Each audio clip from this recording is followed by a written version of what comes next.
ഞാൻ ഈ നാട്ടിൽ വരുമ്പോഴാണ് മെയിനായിട്ട് എൻ്റെ സ്കിന്നൊക്കെ കുറച്ചൊന്ന് ശ്രദ്ധിക്കുന്നത്. ബാംഗ്ലൂരൊക്കെ വെച്ച് മെയിനായിട്ടും മടിയാണ്. ഞാൻ നാട്ടിൽ വരുമ്പം നമ്മൾ കുറച്ച് കെയറൊക്കെ നമ്മുടെ ഫേസിന് കൊടുക്കണ്ടേ.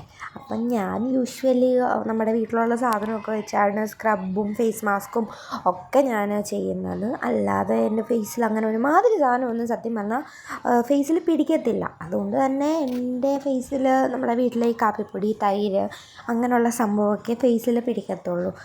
അപ്പോൾ അങ്ങനെ ഞാൻ നാട്ടിൽ വന്നപ്പോൾ നമ്മുടെ ഫേസൊക്കെ ഒന്ന് സെറ്റാക്കാമെന്ന് വെച്ച് ഫസ്റ്റ് തന്നെ നമ്മുടെ കാപ്പിപ്പൊടിയും തൈരും ഉപയോഗിച്ചൊരു സ്ക്രബൊക്കെ ചെയ്തെടുക്കുന്നുണ്ട്. പിന്നെ ഇതിൻ്റെ ഇടയിൽ അനിയത്തിയൊക്കെ വന്നിട്ട് എന്തൊക്കെയോ പറയുന്നുണ്ട്. അവരെൻ്റെ വീഡിയോസിലൊന്നും വരില്ല ബിക്കോസ് ദേ ടോൾഡ് എൻ്റെ വീഡിയോസിന് വ്യൂസ് ഇല്ല, ലൈക്കില്ല എന്നൊക്കെ. ഞാൻ പിന്നെ മൈൻഡ് ചെയ്യില്ല. എന്തെങ്കിലും അപ്പോൾ ഞാനും ഫേമസ് ആവും എന്നുള്ള വിശ്വാസത്തിൽ ഞാനിങ്ങനെ ഇരിക്കുന്നു. അപ്പോൾ അങ്ങനെ സ്ക്രബൊക്കെ ചെയ്ത് വന്നപ്പോൾ തന്നെ ഫേസ് ഒന്ന് വെളിച്ചം വന്നു. ഒരു ഫേസ് മാസ്ക് കൂടി ഇട്ട് സെറ്റായി.